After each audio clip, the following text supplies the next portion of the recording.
बिस्मिल्लाहिर्रहमानिर्रहीम। अस्सलाम वालेकुम। कमर मेकन एक नई वीडियो के साथ आपसे मुखातिब हूँ। नाज़रीन, सुप्रीम कोर्ट में काजी फ़ाइज़ ईसा साहब के जाने के बाद एक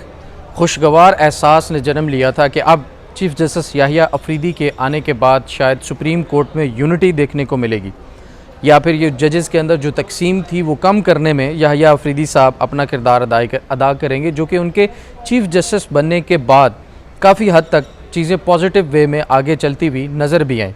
लेकिन शायद इसको अब नज़र लग चुकी है। नज़र इस तरह से लग चुकी है कि रात को आने वाली जो ख़बर थी, तबाहकुन ख़बर थी, वो आपके सामने रखेंगे। सबसे पहले तो मतीउल्लाह जान साहब और हसनात मलिक साहब, जो कि सीनियर कोर्ट रिपोर्टर्स हैं, उन्होंने इस खबर को ब्रेक किया कि 26वीं आइनी तरमीम के ऊपर जो गुज़िश्ता हफ्ते के अंदर प्रैक्टिस एंड प्रोसीजर कमेटी का इजलास होना था, जो सुप्रीम कोर्ट के अंदर केसेस को लगाने के लिए कमेटी का इजलास होता है और उसमें डिसाइड होता है कि कौन सा केस किस बेंच के सामने लगेगा, तो वो कमेटी का इजलास जो है वो नहीं हो पाया। वो इसलिए नहीं हो पाया कि उसके अंदर जस्टिस याहिया अफरीदी ने शिरकत नहीं की, जबकि उसके अलावा ये बताया गया कि जस्टिस याहिया अफरीदी के अलावा जो दो सीनियर तरीन जजेस हैं, जस्टिस मंसूर अली शाह और जस्टिस मुनीब अख्तर, जस्टिस याहिया अफरीदी की अदम शिरकत के बाद उन दोनों जजेस ने इजलास बुलाया, क्योंकि वो दोनों प्रैक्टिस एंड प्रोसीजर कमेटी का हिस्सा हैं, और अक्सरियत से कुछ फ़ैसले किए और मिनट्स ऑफ द मीटिंग्स जो हैं वो रजिस्ट्रार सुप्रीम कोर्ट को भेजे गए और उन्होंने उसको वेबसाइट के ऊपर डालना था, लेकिन वेबसाइट के ऊपर भी वो मिनट्स ऑफ द मीटिंग नहीं डाले गए और ना ही उस कमेटी में लिए गए फ़ैसलों पर अमल दरामद हुआ। ये खबर जब रात को आई तो पूरे मुल्क के अंदर एक सन्नाटा छा गया कि जो एक चीज़ नज़र आ रही थी कि chief justice Yahya Afridi, justice Mansoor Ali Shah और जस्टिस मुनीब अख्तर अब एक पेज पर हैं, और जस्टिस याहिया अफरीदी के चीफ़ जस्टिस बनने से पहले भी ये एक मीटिंग के अंदर डिसाइड किया गया था तमाम जजेस की तरफ से, जिसमें कहा जाता है कि जस्टिस अतर मिनहला की मौजूदगी में ये मीटिंग हुई थी और उसके अंदर तमाम जजेस ने भी इसके ऊपर इत्तफाक किया था कि अगर किसी को चीफ़ जस्टिस नहीं बनाया जाएगा तो वो इस्तीफ़ा नहीं देगा, यानी मंसूर अली शाह या मुनीब अख्तर, और जिसको चीफ़ जस्टिस बनाया जाएगा वो रिक्यूज़ नहीं करेगा बल्कि वो हल्फ उठाएगा, लेकिन उसके बाद वो मिलकर काम करेंगे और सुप्रीम कोर्ट में जो मौजूदा मसाइल हैं उनको मिलकर हल करने के लिए इकट्ठे काम करेंगे। जब ये चीज़ सामने आई तो फिर एक चीज़ ये जो है वो नज़र आई कि इस वक्त सुप्रीम कोर्ट के अंदर ज़ाहिर है काजी फ़ाइज़ ईसा साहब की मौजूदगी में जो तकसीम थी उसको कम करने का जो एक अंसर है वो हमें नज़र आया। लेकिन रात को ये खबर ब्रेक होने के बाद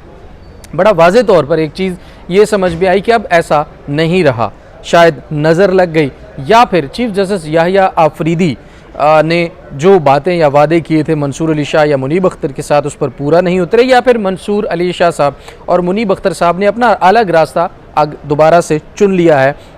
चीफ़ जस्टिस याहिया अफरीदी के। अब यहाँ पर जो कमेटी के minutes of the meeting website पर ना लगाने और जो है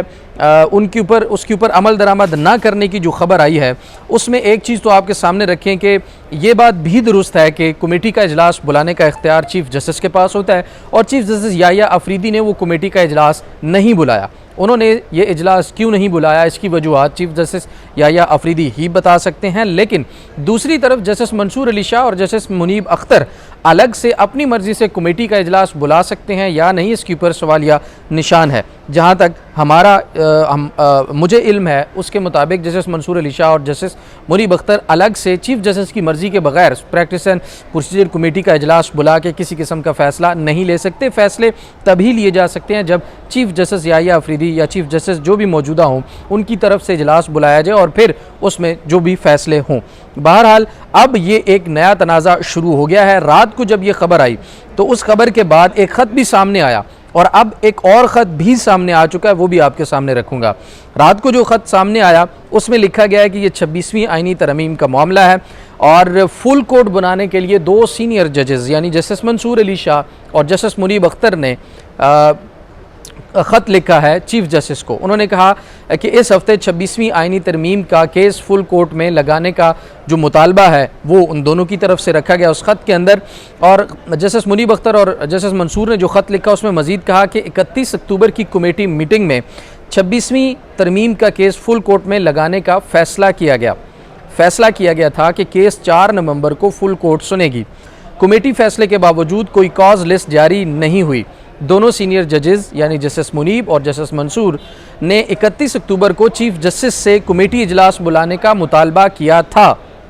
लेकिन चीफ जस्टिस के इजलास ना बुलाने पर सेक्शन 2 के तहत हम जजेस ने खुद इजलास बुलाया। उसके बाद वो लिखते हैं कि 2 जजेस ने इजलास में फ़ैसला किया कि 26वीं आईनी तरमीम के ख़िलाफ़ केस 4 नवंबर को फुल कोर्ट सुने।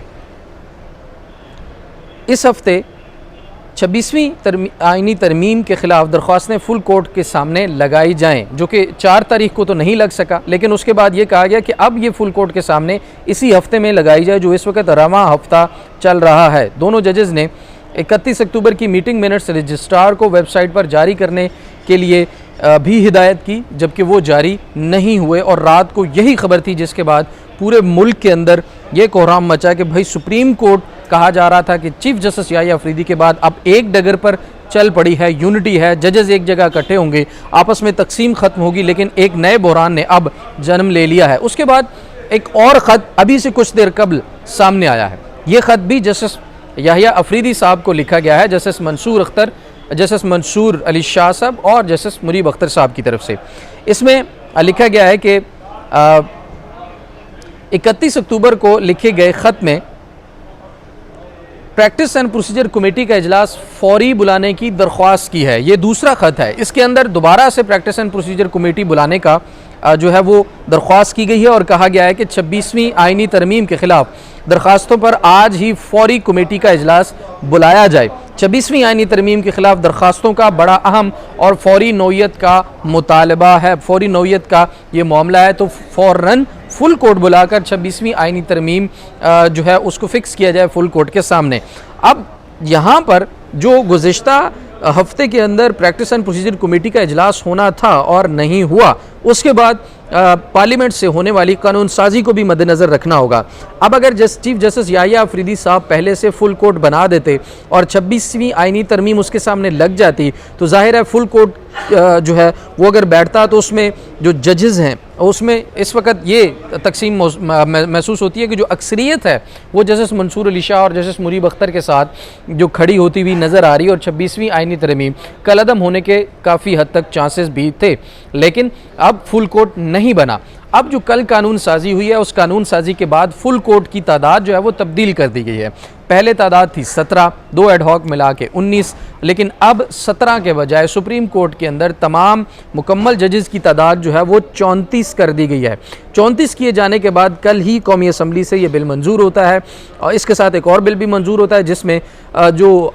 चीफ्स हैं, सर्विसेज चीफ, आर्मी, नेवी और एयरफोर्स चीफ, उनकी मुद्दत मुलाजमत भी 3 साल से बढ़ाकर 5 साल कर दी गई। बहरहाल ये एक अलग मामला है, लेकिन जब ये कानून साजी थी 6 बिल पास किए, उसमें से प्रैक्टिस एंड प्रोसीजर कमेटी का भी पास किया गया और उसके साथ जजेस की तादाद भी बढ़ा दी गई। जजेस की तादाद बढ़ाने से अब फुल कोर्ट का जो तश्कील नौ है वो मुकम्मल तौर पर यकसर तब्दील हो गया है। हालांकि फुल कोर्ट वही फुल कोर्ट होता है जो अवेलेबल जजेस पर मौजूद हो, लेकिन 17 से 34 तक का जो सफ़र है वो बहुत बड़ा है, और अगर 17 पर ही फुल कोर्ट बुला लिया जाता है या आगे बुला लिया जाएगा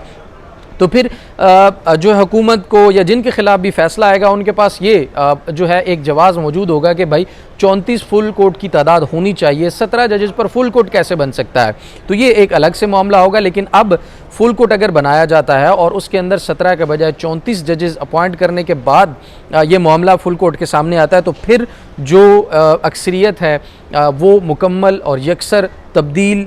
होती हुई नज़र आ रही है। यानी कि अगले जो 17 जजेस हैं वो ज़ाहिर है हुकूमत अपॉइंट करेगी, जुडिशल कमीशन अपॉइंट करेगा, और जुडिशल कमीशन के अंदर जो अक्सरियती तादाद है अरकान की वो हुकूमती अरकान की है, तो इसलिए हुकूमत की मर्ज़ी के बगैर अब कोई जज भी अपॉइंट नहीं हो सकता। और जब कोई जज हुकूमत अपनी मर्ज़ी से लगाएगी तो वो फिर कई सवालात को जन्म देते हैं कि क्या वो फिर हुकूमत के ख़िलाफ़ उस तरह से मौसर तरीके से आईन व कानून के मुताबिक फ़ैसले आ सकेंगे या नहीं। ये बहरहाल इस वक्त बहस जो है वो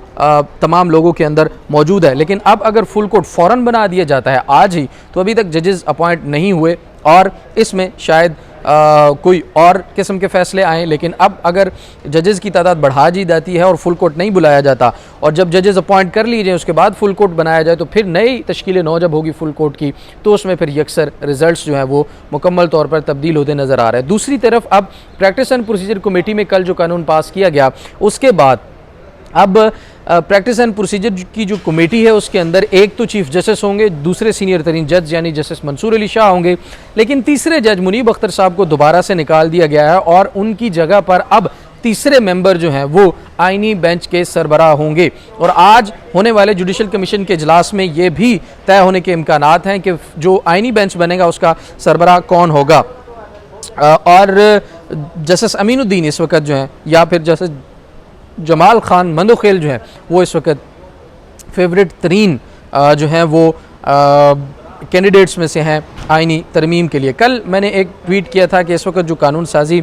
करने की कोशिश की जा रही है उसमें उसके 3 मकासद हैं। सबसे पहले उसके एक मकसद तो यह है कि जो जजेस की तादाद बढ़ा दी कि अगर फुल कोर्ट में कोई फैसला हो तो हुकूमती जजेस की तादाद ज़्यादा हो, इसको जो है वो मेक श्योर किया गया। और उसके साथ अब 34 तादाद भी जो की गई है, इसका मकसद एक ही है कि हुकूमत को अपने ही लगाए गए चीफ जस्टिस याहिया अफरीदी पर शायद एतमाद नहीं है, या फिर अब दूसरी सूरत ये निकलती है कि चीफ जस्टिस याहिया अफरीदी को सपोर्ट करने के लिए बाकी 2 सीनियर तरीन जजेस के खिलाफ ये तादाद बढ़ाएगी, या कि अगर फुल कोर्ट बैठता है तो अक्सरियत मंसूर अली शाह या मुनीब साहब की तरफ जाने के बजाय अगर चीफ जस्टिस याहिया अफरीदी जो है वो